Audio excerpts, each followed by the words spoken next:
고린도전서 마지막 장입니다. 13절과 또 14절 말씀 중심으로 말씀을 나누려고 하는데요. 바울의 그 마지막 권면이면서 당부라고 할 수 있습니다. 18절까지 내용이 그 내용인데 오늘 이제 13절, 14절 중심으로 나눠보도록 하겠습니다.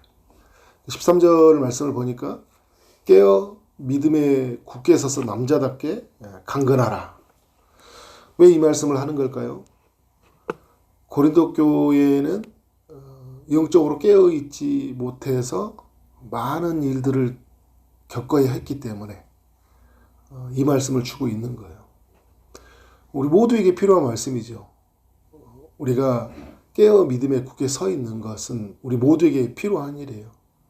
깨어있지 못하면 우리는 이 거대한 세속의 물결에 덮이고 말아요. 우리가 세상을 정화시키도록 파송이 되었잖아요. 죄에 오염된 이 세상에 하나님 말씀이라는 절대 가치, 절대 기준을 가지고 파송받았어요. 정화시키도록. 그런데 깨어있지 못하면 어떤 일이 일어날까요? 말씀이라는 무기가 있지만 깨어있지 못하면 동화돼 버려요. 우리에게는 그런 연약함이 있다는 거예요. 고린도 교회는 많은 은사들이 있었지만 지식으로는 부족함이 없죠. 그런데 깨어있지 못하다 보니까 어떻게 고린도라는 그 도시의 가치관들, 그 세속의 영향을 받아서 그게 교회 안에서 어지럽힘으로 나타났거든요. 상업과 문화가 발달한 도시, 그리고 부자들이 굉장히 많아요. 돈과 물질에 대한 유혹이 많은 도시가 고린도예요. 지식과 철학, 웅변의 도시. 잘난 사람, 똑똑한 사람들 많죠. 그런데 또 이 도시를 들어가다 보면 우상숭배가 많고 그 우상숭배와 함께 성적으로 매우 문란했어요. 거짓 이단들도 많이 들어와 있고 이런 도시의 영향을 받을 수 있어요. 깨어있지 못하면. 잠시 여러분 여름에 이제 곧 있으면 여름이 다가오잖아요. 문 잠깐 열으면 뭐가 들어와요? 모기가 들어오는 거잖아요. 잠깐 깨어있지 못하고 열어놓으면 무슨 일이 생기는 거예요? 그 세속의 물결이 교회에 들어오고 우리의 삶에 들어와요. 내 인생에 들어온다는 거예요. 실제로 고린도의 도시의 그 세속적인 가치관들이 이 고린도 교회 안에 들어왔고 그 거짓된 가르침을 주는 자들의 영향을 받았어요. 이 교회가 어떻게 되었습니까?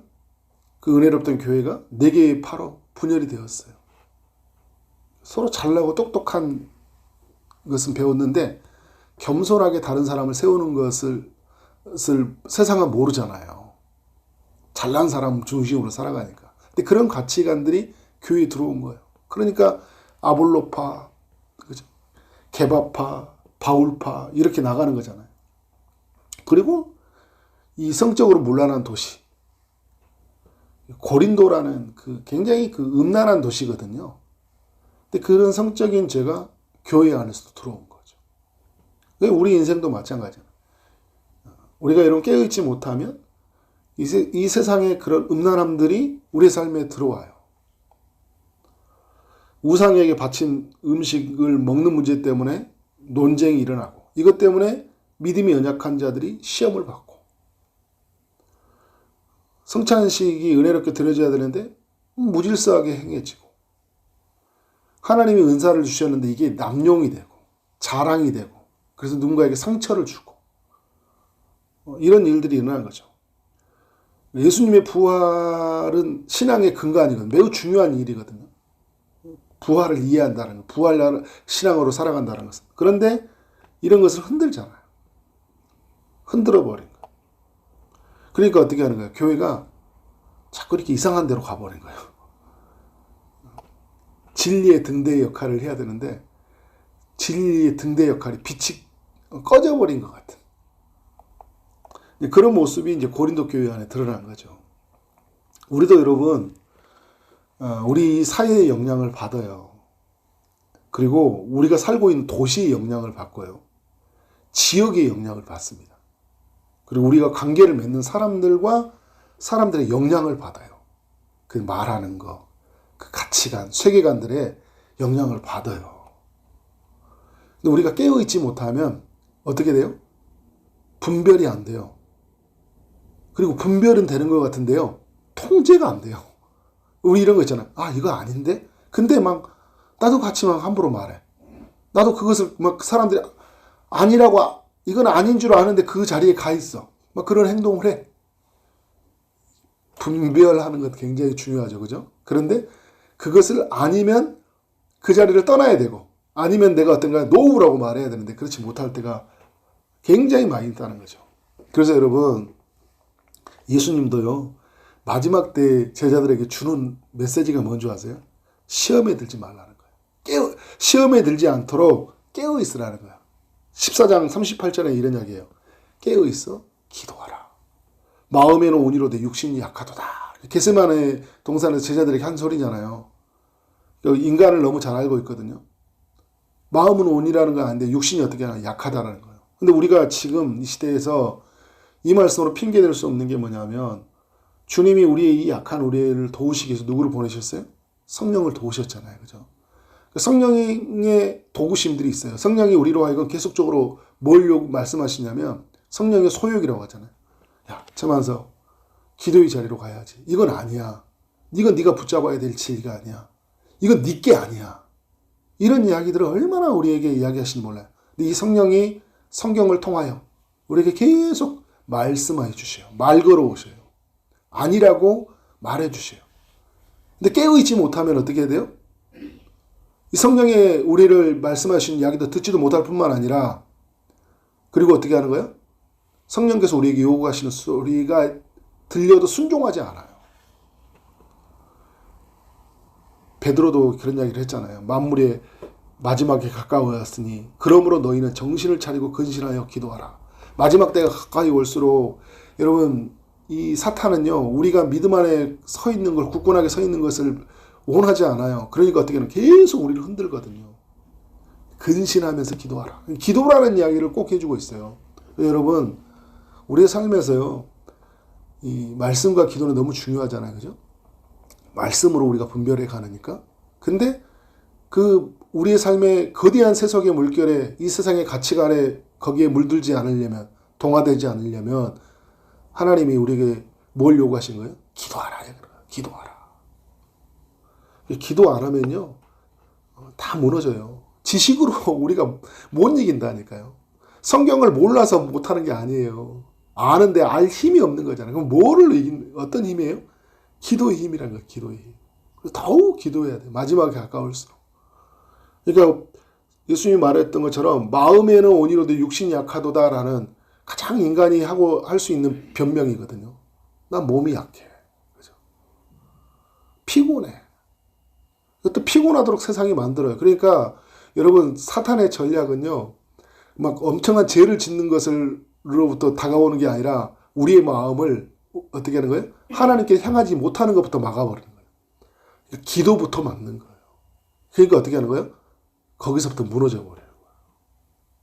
깨어, 오늘 13절에 말한 것처럼 믿음에 굳게 서라는 거예요. 믿음에. 우리가 믿는 거 있잖아요.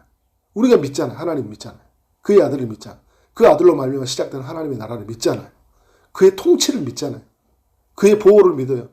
마지막 종말을 믿는 사람들이. 그의 구원을 믿는 사람들이잖아요. 그의 일하심을 믿는 사람들. 어떻게? 굳게 서라는 거예요. 굳게 서라. 근데 오늘 말씀해 보니까 남자답게 어떻게 하는 거예요? 강건하라 이야기하고 있어요. 남자답게. 사도 바울이 잘 안 쓰는 표현이에요. 신약 성경에도 없는 표현이고, 남자답게 강건하라. 다윗이 구약시대에 가보면 솔로몬에게 왕위를 물려줄 때 마지막 유언으로 했던 말이 있어요. 대장부가 되라. 이런 말씀을 했잖아요. 남자답게. 왜 이런 말을 해주고 있는 걸까요? 이 남자답게라는 말은 이제 군인적인 의미를 가지고 있어요. 대장부, 군인. 그러니까 싸우는 의미를 담고 있고요. 또 어떤 의미를 가지고 있냐? 어른의 의미를 가지고 있어요. 그러니까 왜 이런 말을 할까요? 고린도 교회가 아직 영적으로 너무 미성숙하잖아요. 어린아이 같은 거예요. 고린도전서 이제 1장부터 3장 내용을 보면 육에 속해 있는 것 같고 영적인 어린아이와 같다 이야기를 하잖아요. 그러니까 지금 뭐가 필요한 거예요? 남자답게 강건하라는 것은 이제 어린아이의 일을 벗어버리고 어른으로서 성숙한 모습으로 살아라는 거예요. 그러니까 어린아이는 난 못해, 난 안 돼, 이게 주로 하는 말이잖아요. 나는 어리니까. 그런데 여러분 어떻게 해요? 이제 나는 어른으로서 어떻게 하는 거예요? 안 된다는 말을 못 하는 거예요. 내가 주님을 알면 알수록 있잖아요. 그 말을 못 해요. 왜냐하면 내 안에 계신 주님이 그렇게 나로 하여금 말하시지 않거든요. 근데 이 말은 또 어떤 의미냐면 이제 싸움의 의미를 가지고 있어. 뭘까 싸우는 거예요? 내 이익의 관계로 싸우는 거예요? 아니죠. 진리를 수호하는 것에 싸우는 거죠. 어둠의 그 유혹들에 대해서 싸우는 거예요. 그래서 여러분 구약시대로 가보면 이 강건하라, 담대하라는 말이 나오잖아요. 모세가 여호수아에게 가나안 땅에 들어갈 때 어떻게 하면 담대하라 이런 말을 쓰잖아요. 그죠? 그러니까 우리에게 주는 이 이야기는 뭐냐면 이 시대에 너무 이 제욕의 물결이 범람하고 우리를 무너뜨리는 이 세상의 앞에서 우리는 어떻게 하는 거예요? 강건하라는 거예요. 싸우라는 거예요. 아니면 아니다고 말하고 있잖아요. 주님이 맞는 것은 맞는 거예요. 세상의 가치관에 동화되어서 그것에 물들여가지고 그렇게 살아가는 타협하고 살아가는 것이 아니라 우리는 어떻게 하는 거예요? 이 세상의 물결을 거슬려서 말씀으로 살아가는 거죠. 남자답게 강건하라는 말씀을 이 고린도 교회가 붙잡아야 되고 오늘 우리가 모두가 붙잡아야 된다. 14절 말씀에 중요한 이야기 있죠. 너희 모든 일을 무엇으로 행하라고요? 사랑으로 행하라. 근데 우리가 그 진리 수호를 하는 거 너무 중요하죠. 깨어 기도하는 거 너무 중요해요. 성경을 잘 가르치고 그래서요. 예배 중심, 말씀 중심, 기도 중심으로 사는 건 너무 중요합니다.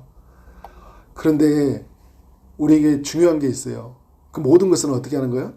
사랑으로 행하는 거예요. 사랑으로. 고린도전서에서 이야기했던 건 지식은 교만하게 하고 사랑은 덕을 세운다 이야기를 했잖아요. 그리고 고린도전서 13장에서도 사랑이 중요하다는 이야기를 해주고 있어요. 사랑이 없는 은사가 되어서는 안 된다. 교회 공동체는 사랑이 남아야 된다는 거거든요.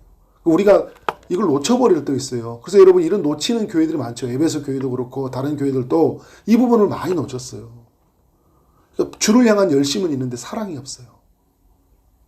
내 옆에 있는 공동체 지체를 향한 사랑들.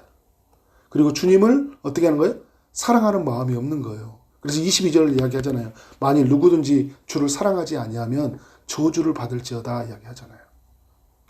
우리는 어떻게 살아가야 되는 거예요? 사랑으로 살아가야 되는 거예요. 모든 일을 사랑해야 돼요. 모든 일을. 너희의 모든 일들을. 하나님 우리가 행하셨던 일들, 가정에서 일, 우리가 교회에서 또 일터에서 만나는 모든 사람들을 어떻게 하는 거예요? 그리고 모든 내게 주어진 일을 사랑하고 그리고 무엇보다 누구를 사랑하는 거예요? 하나님을 사랑하는 거예요. 그것이 우리에게 너무나 중요하다. 오늘 우리의 삶의 이 이야기가 남겨졌으면 좋겠습니다. 그래서 오늘 13절, 14절만 나누게 되었는데요. 이건 고린도 교회에게 너무 필요한 이야기고요. 그리고 이 시대에 살아가는 우리에게 너무나 필요한 이야기다. 우리가 이 이야기를 놓치고 살지 않고 정말 하나님이 주시는 것을 통해서 분별하고요. 그래서 그 자리에 가 있지 않고요. 그리고 내게 소중한 것들을 사랑하고 살아가는 삶들. 하나님이 너무 기뻐하신 일이고 우리가 꼭 해야 되는 일이고 이것은 우리로 하여금 어른으로서 자라가게 하는 일이고 그리고 이것을 통해서 하나님은 우리를 통해 자신의 영광을 드러내신다라는 거예요. 이렇게 살아가는 우리의 삶이 되어지기를 주님의 이름으로 축원합니다. 기도하겠습니다. 하나님 감사합니다. 오늘 또 필요한 말씀 주시니 감사합니다. 우리의 믿음을 흔드는 세상 속에서 고린도전서 16장 13절과 14절의 말씀이 우리의 삶을 이끌어가도록 인도해 주옵소서. 예수 그리스도 이름으로 기도를 쌓옵나이다. 아멘.